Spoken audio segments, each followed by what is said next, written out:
주기도문 가운데 오늘 저희들이 살펴볼 이 말씀은 우리 삶과 가장 밀접한 기도입니다. 우리에게 일용할 양식을 주시옵고 라고 하는 우리의 필요를 채워달라는 기도입니다. 이 기도문을 살펴보시면 여러분들 보시기에 오늘이라고 하는 단어가 제일 먼저 등장합니다. 어제가 아니고 내일이 아니고 오늘이라는 단어가 등장합니다. 이 오늘이라고 하는 단어는 우리 그리스도인들이 살아내야 할 가장 중요한 시간을 나타내는 단어가 오늘이라는 단어입니다. 이런 말이 있습니다. 내가 헛되이 보낸 오늘은 어제 죽은 그가 그토록 기다리던 내일이다 라는 말입니다. 이 말은 작자미상이라는 설도 있지만 고대 정치가인 소포클레스가 한 말이다 이렇게도 얘기를 하고, 미국 시인 중에 랄프 에머슨이라고 하는 사람이 한 말이다 라고 이야기하시는 분들도 있습니다.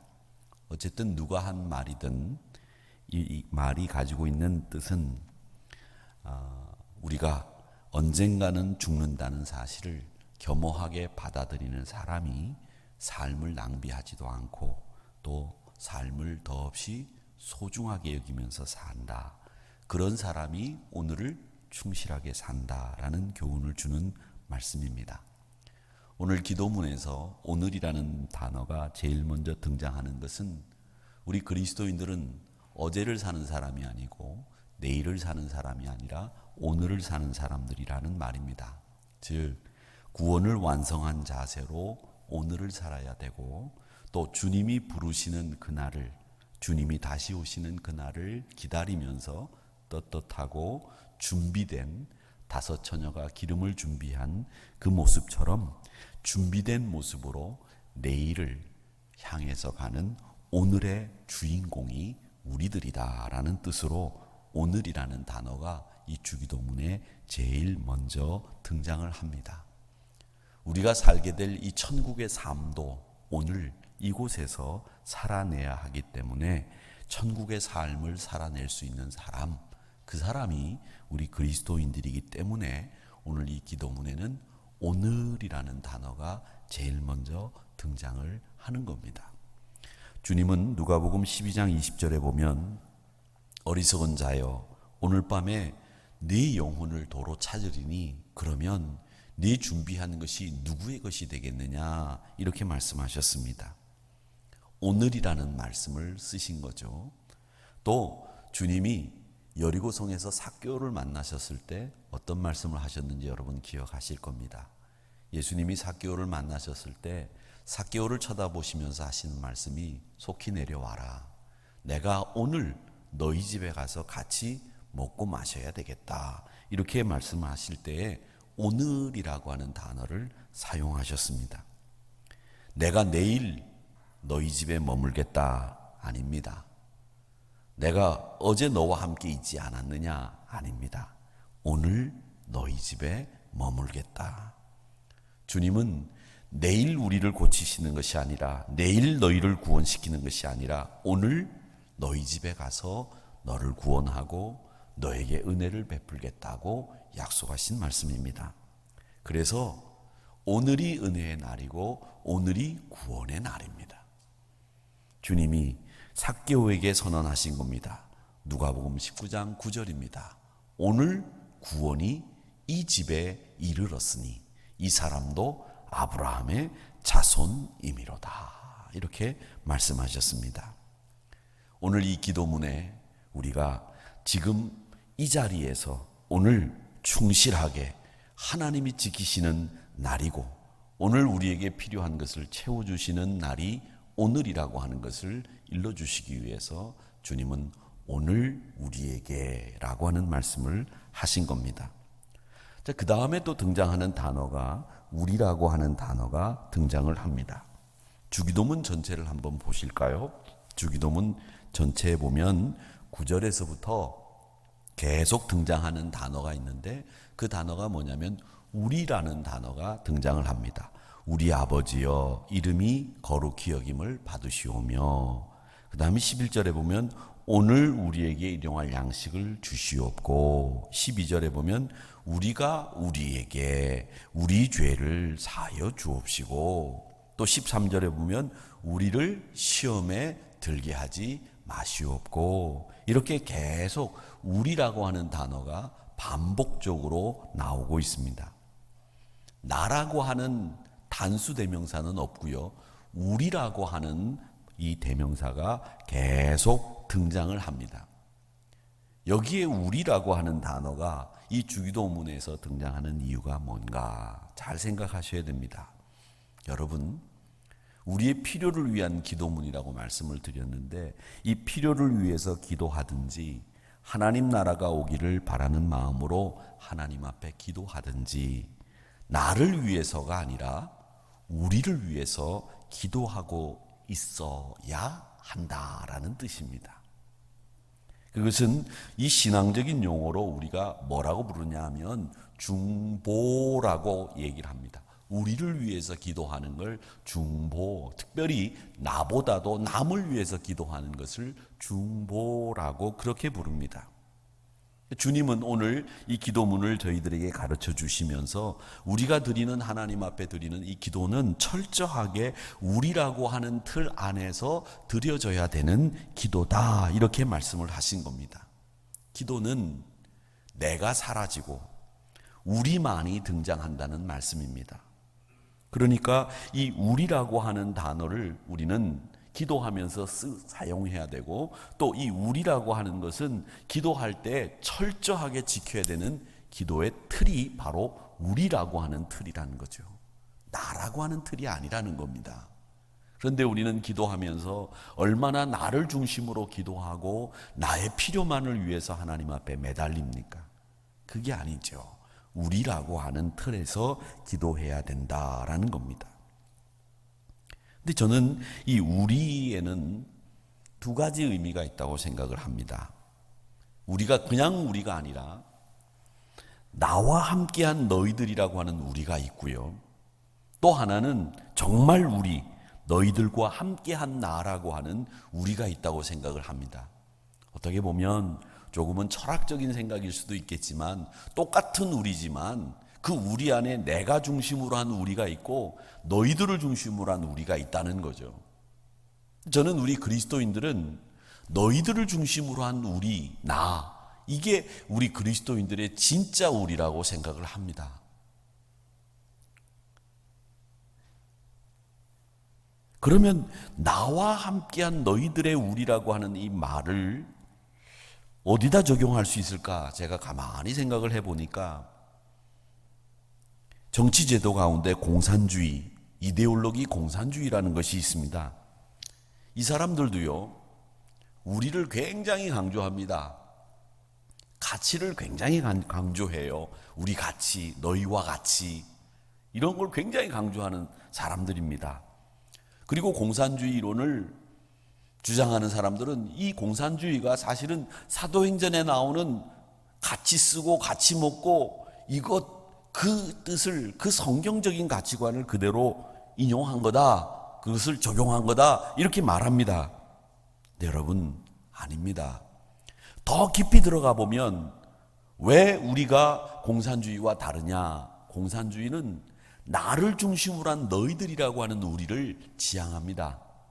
그러나 우리는 너희를 중심으로 한 나라고 하는 우리를 강조하는 성경의 가르침이 있는 것을 우리는 봅니다. 우리 인류 역사상 가장 실패한 이념이 공산주의 이념입니다. 마르크스와 엥겔스는 모든 사람이 능력껏 일하고 모든 사람이 필요할 만큼 쓸 수 있는 프롤레타리아 유토피아가 온다고 장담했습니다. 그런데 공산주의가 남긴 것은 빈곤과 인간 정신의 말살이었습니다. 이런 이야기를 요즘에는 아무도 안 해요. 목사들도 잘 안 합니다. 공산주의가 어떤 것인지. 그들이 실패한 이유가 뭔지 아십니까? 인간이 전적으로 타락했다고 하는 하나님의 말씀을 무시했기 때문에 우리의 힘으로 지상 낙원을 이룰 수 있다고 생각했기 때문에 실패한 거예요. 우리의 힘으로 유토피아를 만들 수 없습니다. 오직 하나님을 믿고 의지하면서 살 수밖에 없는 것이 우리 인간이에요. 그래서 주기도문에는 모두 하늘나라를 향하고 있고, 성경에 나오는 이야기는 다 하나님 나라 이야기고 천국 이야기인데, 그 이야기는 뭘 얘기하느냐? 우리 인간만으로는 낙원을 이룰 수가 없어요. 하나님이 함께 하시는 그곳이 낙원이고요, 하나님이 우리에게 낙원을 허락할 수 있는 능력을 주신 거죠. 하나님이 우리에게 소유할 수 있는 복을 주셨습니다. 그래서 하나님이 에덴 동산도 만드시고 그곳에서 마음껏 누리며 살라고 하나님이 모든 것을 허락해 주셨죠. 공산주의자들은 이걸 간과했어요. 인간의 본능 자체를 무시했습니다. 이것이 나를 중심으로 한 너희라고 하는 우리예요. 그런데 성경은 우리를 어떻게 가르치냐면, 너를 중심으로 한 나를 가르치는 우리가 성경의 가르침에 나오는 우리입니다. 똑같은 우리인데도 그러면 뭐가 다르냐? 나를 중심으로 한 우리, 너희라고 하는 이 우리는요, 뭘 강요하느냐 하면 그 안에는 배신과 강요만 있어요. 왜? 나를 중심으로 한 너희이기 때문에 거기에는 언제든지 나를 중심으로 너희들은 같이 가는 공동체인 것처럼 보이지만 강요해야 되고요, 배신해야 되고요, 그래야 우리라고 하는 공동체가 굴러가니까요. 그런데 똑같은 우리인데도 너희를 중심으로 한 내가 있는 우리 안에는 뭐가 있느냐? 두 가지가 있습니다. 희생과 헌신이 들어 있습니다. 그래서 똑같은 우리인데도 우리를 강조하는 그 우리 안에 어떤 의미가 들어있는지를 잘 봐야 우리가 진짜 그리스도, 진짜 말씀에 가치한 우리를 이야기할 수 있어요. 여러분, 공산주의 사회를 들여다보십시오. 거기에는 늘 배신과 강요와 인간성이라고 하는 것은 말살돼 있어서 없고 맹종만 요구하는 틀이 남아있지 않습니까? 똑같은 우리라고 하더라도 그 우리 안에는 나를 중심으로 한 너라고 하는 우리가 있기 때문에 그렇게 되는 거예요. 같이 잘 먹고 같이 잘 살아야 된다는 맥락에서 성경적인 공산주의를 얘기하시는 분들도 있습니다. 그런데 여러분, 성경은 그렇게 가르치지 않으셨어요. 데살로니가 후서 3장 10절 말씀에 보면 일하기 싫어하거든 먹지도 말게 하라. 그게 성경적인 가르침이에요.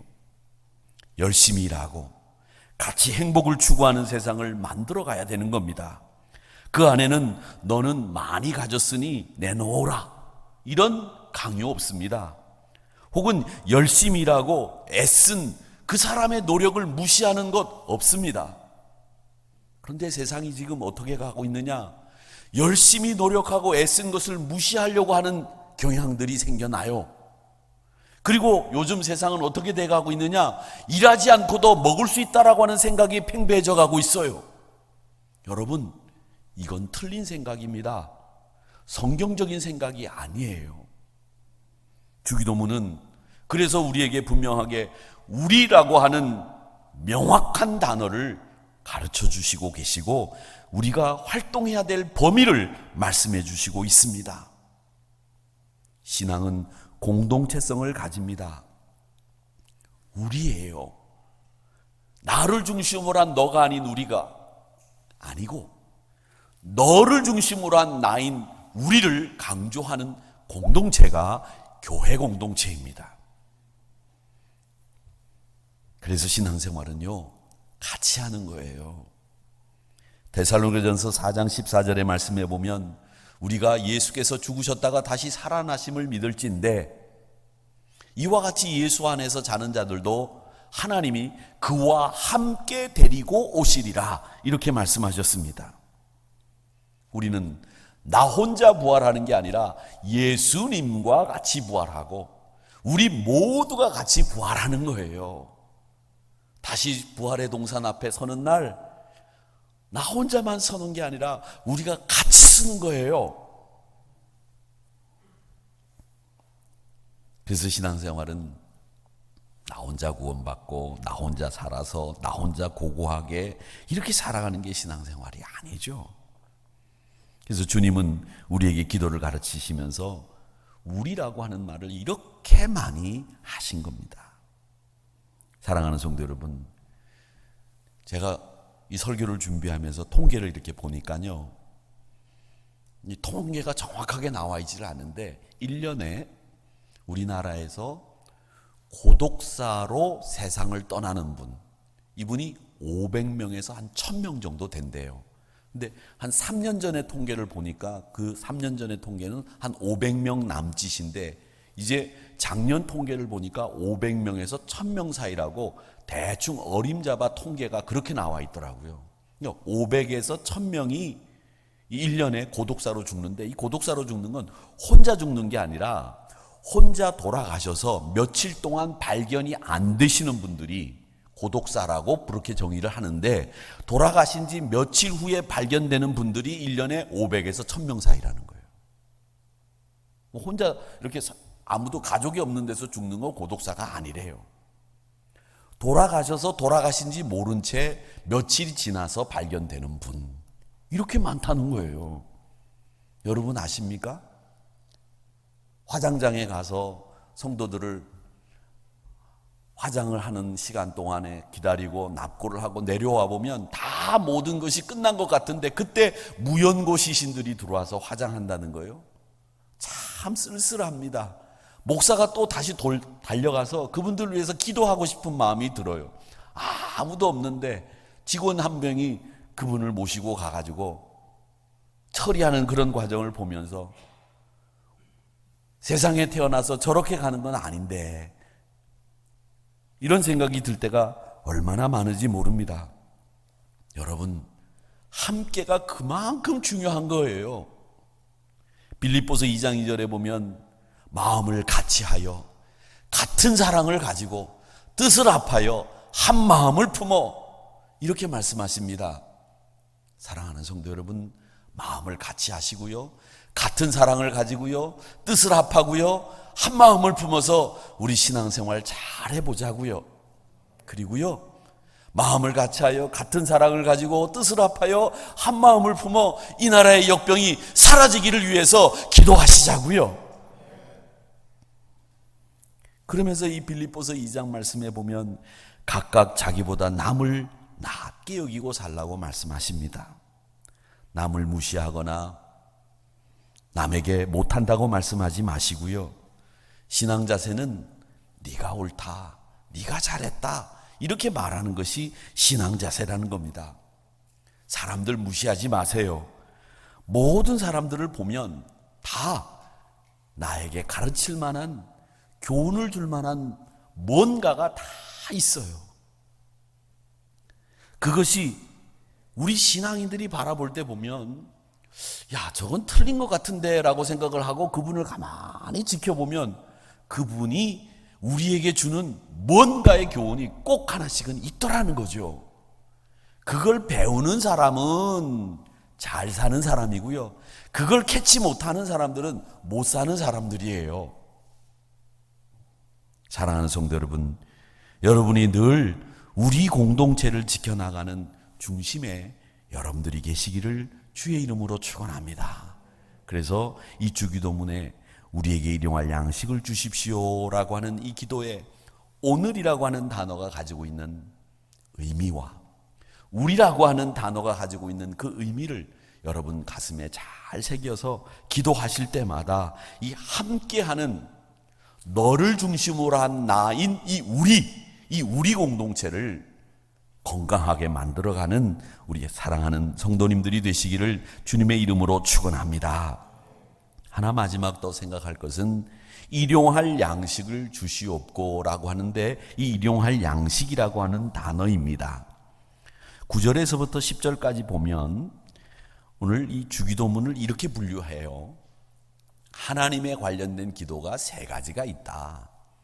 또 우리 사람을 위한 기도가 세 가지가 있다. 이렇게 분류를 합니다. 성경학자들이요. 그래서 이 나라의 이름이 거룩히 여김을 받으시오며 라고 하는 기도 하나, 그 다음 나라가 임하옵시며 라고 하는 기도 둘, 뜻이 하늘에서 이루어진 것 같이 땅에서도 이루어지이다 라고 하는 기도 셋.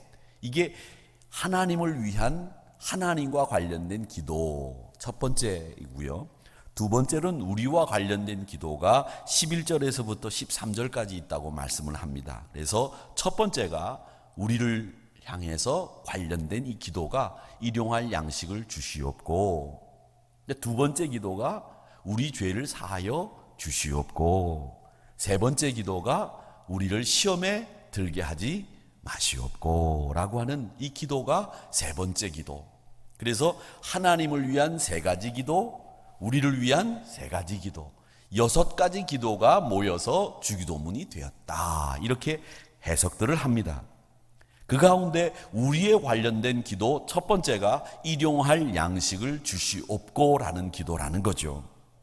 근데 여기 일용할 양식이라고 하는 이 일용할 양식이라고 하는 말씀을 여러분 보시면 거기에 풋노트가 달려 있습니다. 성경에 보면. 그래서 그 풋노트가 달려있는 성경 말씀의 제일 밑에 내려가 보면 각주 해석이 달려 있는데 그 해석이 뭐라고 되어 있느냐면 내일의 양식 이렇게 되어 있어요. 근데 이 내일의 양식이라고 하는 것은 아주 생소한 단어이고 헬라어 성경에는 아예 내일의 양식이라고 되어 있습니다. 그래서 오늘 우리에게 일용할 양식을 이렇게 되어 있는데 원래 성경은 오늘 우리에게 내일의 양식을 주시옵고 라고 되어 있다는 거죠. 여러분, 이 말을 도대체 어떻게 해석하느냐라는 문제가 생깁니다. 이 말을 이해하기 위해서는 예수님 당시에 쓰던 언어인 아람어를 이해해야 됩니다.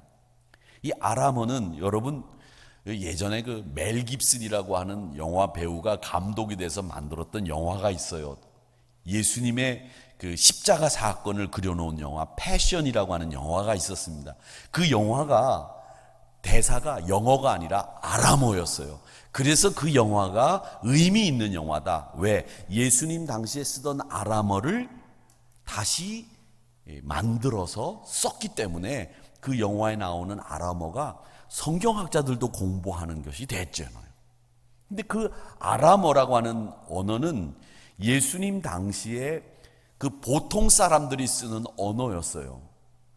보통 사람들이 히브리어가 그 사람들의 언어이기 때문에 히브리어를 썼다고 생각하시지만 그 예수님 당시에 히브리어는 제사장, 랍비, 왕족, 배운 사람들만 쓰는 단어가 히브리어고요.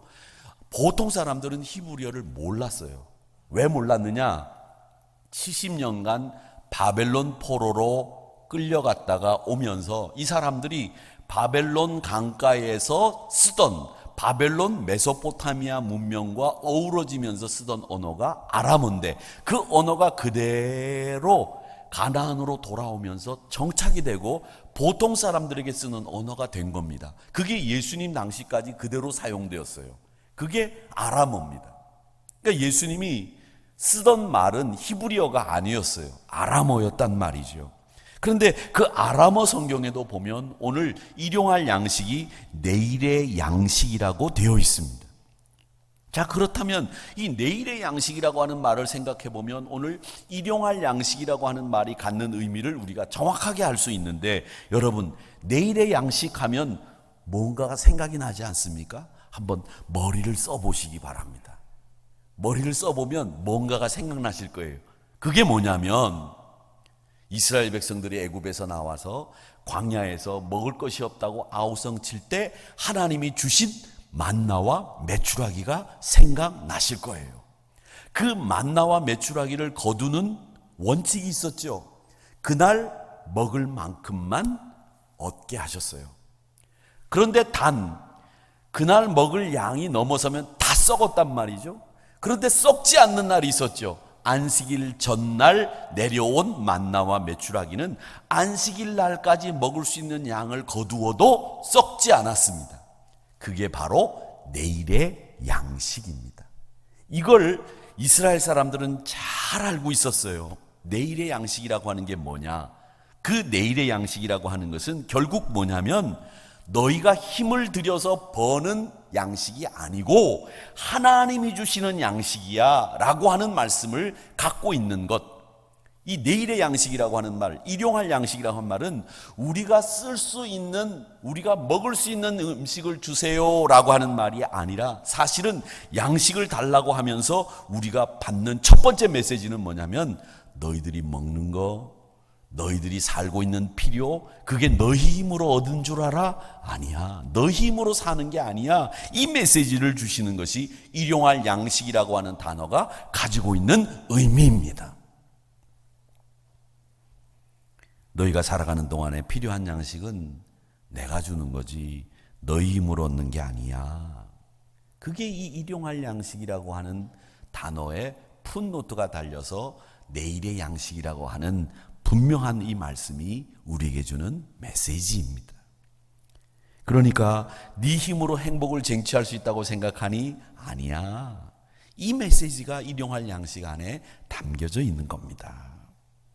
사랑하는 성도 여러분, 오늘 일용할 양식을 주시옵고 해서 우리가 제일 먼저 배워야 될 교훈은 하나님 앞에 그 기도를 드리면서 하나님, 한 주간 동안 내가 이 평생을 사는 동안 내 힘으로 산 게 아니라 하나님의 은혜로 살았습니다. 앞으로도 하나님의 은혜로 살 것입니다.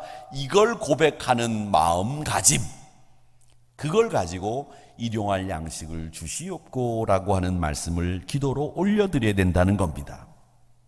또 하나, 우리가 생각할 것은 이 내일이라고 하는 단어를 생각해야 됩니다. 내일의 양식의 내일.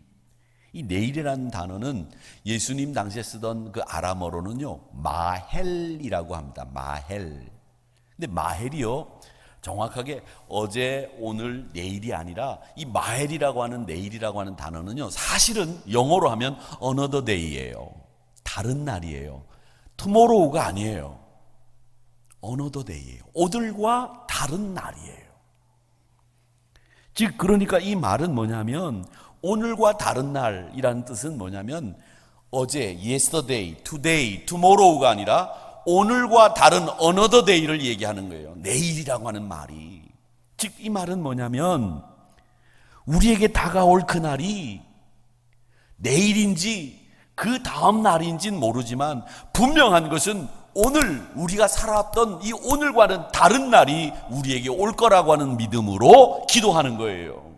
그러니까 이 내일이라고 하는 말에는 another day, 오늘 이렇게 힘들고 어려워 우리가 지쳐 있을 때 하나님 우리에게 오늘과 같은 날을 또 주시는 것이 아니라 오늘과는 완전히 다른 날을 주실 줄로 믿습니다 라고 하는 기도의 내용이 들어있는 게 이 내일이라고 하는 말이 갖고 있는 뜻이에요.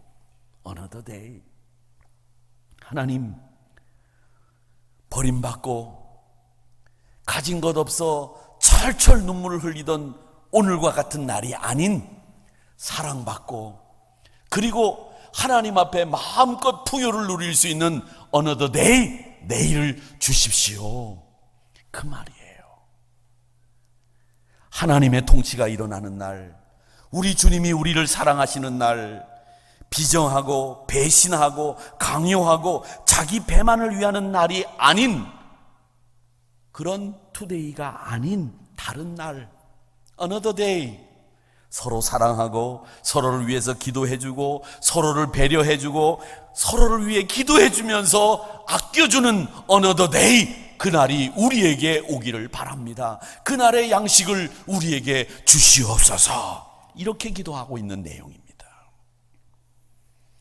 그러니까 그날에 우리가 바라는 것은 결국 일용할 이 양식은 우리 주님, 요한복음 6장 48절의 말씀처럼 내가 곧 생명의 떡이니라, 그 생명의 떡이신 우리 주님을 바라며 주여 우리에게 생명의 떡이신 주님을 주세요 라고 하는 영적인 의미도 그 안에 포함이 되어 있다는 겁니다.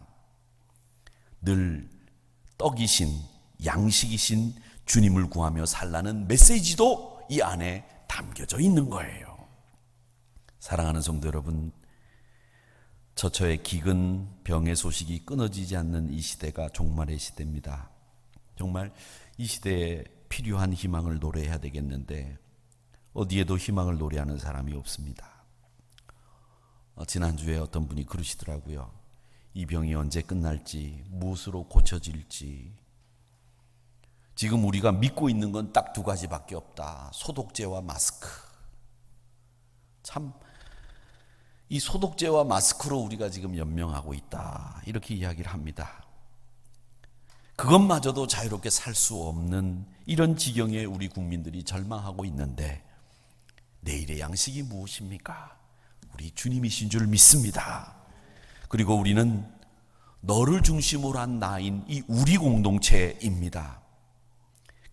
이 공동체 우리 하나님 앞에 기도합시다. 하나님, 이 공동체에 희망을 주세요. 이 나라에 희망을 주십시오.